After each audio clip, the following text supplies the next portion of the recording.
Hi everyone, good afternoon. I Neha Gupta welcome you all to my YouTube channel StudyMate Neha. So friends, today we are going to discuss class 23 of Indian Polity.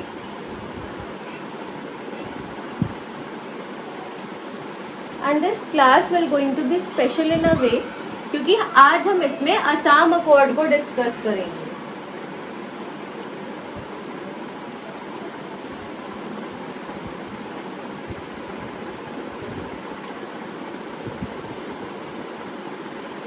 इतने दिनों से हमने citizenship का मतलब पता करा कि citizenship का मतलब क्या होता है सिंपली. देन हमने आर्टिकल 5 to 11 कवर करे कि उनमें क्या क्या अलग अलग प्रोविजंस दिए गए हैं सिटीजनशिप के रिगार्डिंग. उसके बाद हमने 5 तरीके डिस्कस करे, like what are the 5 ways through which you can acquire Indian citizenship. तो जो आज का टॉपिक है असम अकॉर्ड, इसमें भी हम ये देखेंगे कि ऐसे क्या क्या प्रोविजंस है सिटीजनशिप के रिगार्डिंग जो कि असम अकॉर्ड कवर करता है.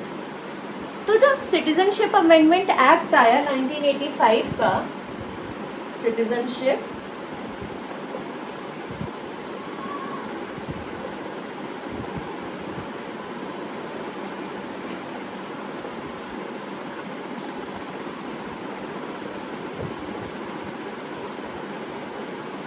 तो जो सिटीजनशिप अमेंडमेंट एक्ट था 1985 का, उसने भी इस असम अकॉर्ड की प्रोविजंस में कुछ कुछ अपनी कॉन्ट्रीब्यूशंस दी. तो फ्रेंड्स, हमने जो इतने टाइम से प्रोविजंस पढ़े कि हम किस किस हिसाब से रजिस्टर कर सकते हैं, तो हमने उनमें कुछ कुछ इम्पोर्टेंट डेट्स और टाइम फ्रेम्स को देखा कि हाँ, इस डेट से पहले, इस डेट के बाद, इन दो डेट्स के टाइम पीरियड के बीच में.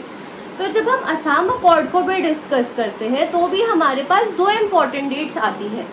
पहली तो है 1 जनवरी 1966 एंड दूसरी इम्पोर्टेंट डेट है 25 मार्च 1971. ये दोनों डेट्स इम्पोर्टेंट है एंड इन दोनों डेट्स के बीच का जो टाइम पीरियड है वो भी इम्पोर्टेंट है.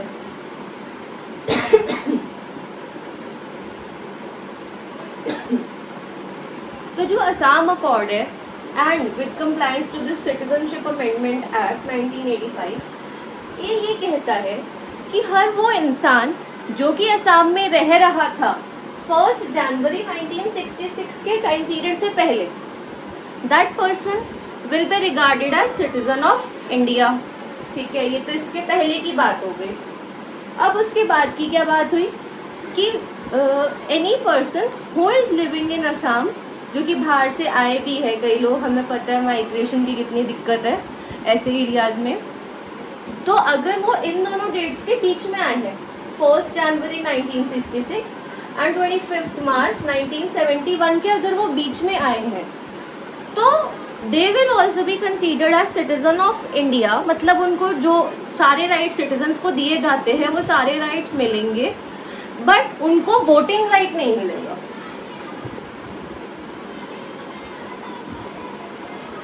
वोटिंग राइट नहीं मिलेगा उनको एंड वो 10 साल का टाइम पीरियड जज करेंगे. 10 इयर्स का टाइम पीरियड जज करेंगे कि वो 10 साल में जो वो इंसान था वो असम में रह रहा है नॉर्मली या नहीं रह रहा है.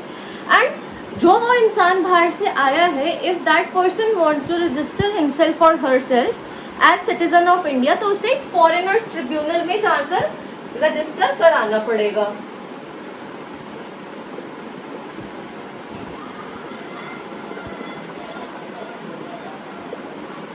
ठीक है, वो इंसान बाहर से आ गया, उसका मन था कि मैं सिटीजन ऑफ इंडिया बनूं, तो उसने पहले जाकर फॉरेनर ट्रिब्यूनल में खुद को रजिस्टर करवा दिया.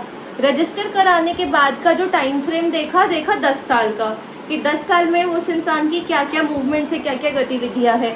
और जो वो 10 साल का टाइम पीरियड होगा, उस दौरान उस इंसान को सभी राइट्स मिलेंगे जो एक इंडियन सिटीजन को मिलते हैं, सिवाय किसके? वोटिंग राइट्स के. वोटिंग राइट्स उसको उस टाइम पीरियड के दौरान नहीं मिलेंगे. एंड जब वो 10 साल का टाइम पीरियड खत्म हो जाएगा एंड अगर वो सारे एलिजिबिलिटीज को पास कर लेता है, देन वो person fully citizen of India consider करा जाएगा and moreover that person will get entitled to his और हर वोटिंग राइट्स टू. ये हो गई हमारी दूसरी कंडीशन. तीसरी कंडीशन असम अकॉर्ड में क्या आई है जो भी माइग्रेंट, जो भी बाहर से इंसान आया है असम में 25 मार्च 1971 के बाद, that person will not be treated as citizen of India. तो दोस्तों यही 3 पॉइंट्स थे असम अकॉर्ड के। इसी के साथ साथ अब हम एक छोटा सा टॉपिक भी कवर कर लेंगे, उसमें सिर्फ 3 ही पॉइंट्स है कि how can an individual loose his और हर इंडियन सिटीजनशिप। तो कोई भी इंसान इंडियन सिटीजनशिप को 3 तरीके से लूज कर सकता है। ये किस में मेंशन है? सिटीजनशिप एक्ट में ही, जो 1955 का है, उन्होंने 3 तरीके दिए हैं। तो अब हम उन 3 तरीकों को देखेंगे।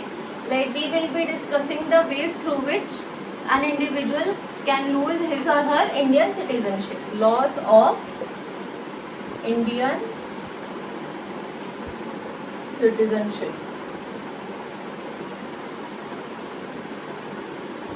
तो जो सिटीजनशिप एक्ट है 1955 का,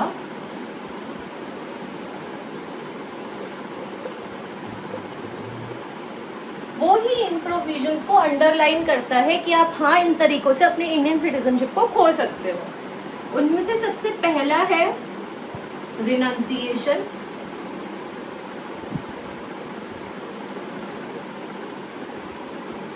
दूसरा है टर्मिनेशन, और तीसरा है डेप्रिवेशन।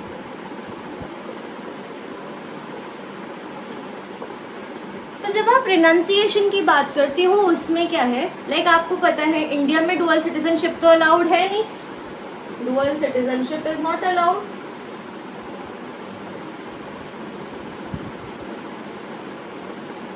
हमें ये पता है। तो अगर मैं अभी इंडियन सिटीजन हूँ एंड अगर मुझे XYZ किसी भी कंट्री की सिटीजनशिप लेनी है, तो मैं वॉलंटरली अपनी इंडियन सिटीजनशिप को खत्म कर दूंगी कि हाँ now I am not an Indian citizen. It is a kind of voluntary act.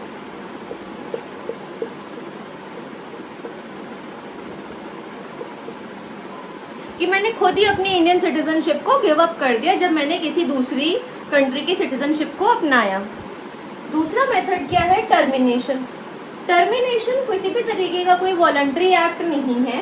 ये ऑटोमेटिकली यही कहता है कि अगर मैंने किसी दूसरी कंट्री की सिटीजनशिप ले ली तो ऑटोमेटिकली ही मेरी इंडियन सिटीजनशिप तो खत्म हो ही जाएगी।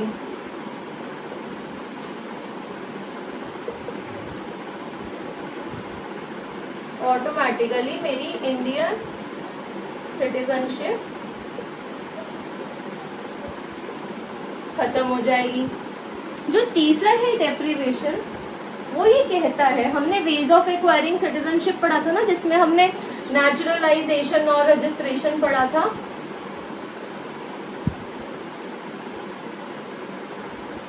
और रजिस्ट्रेशन पढ़ा था।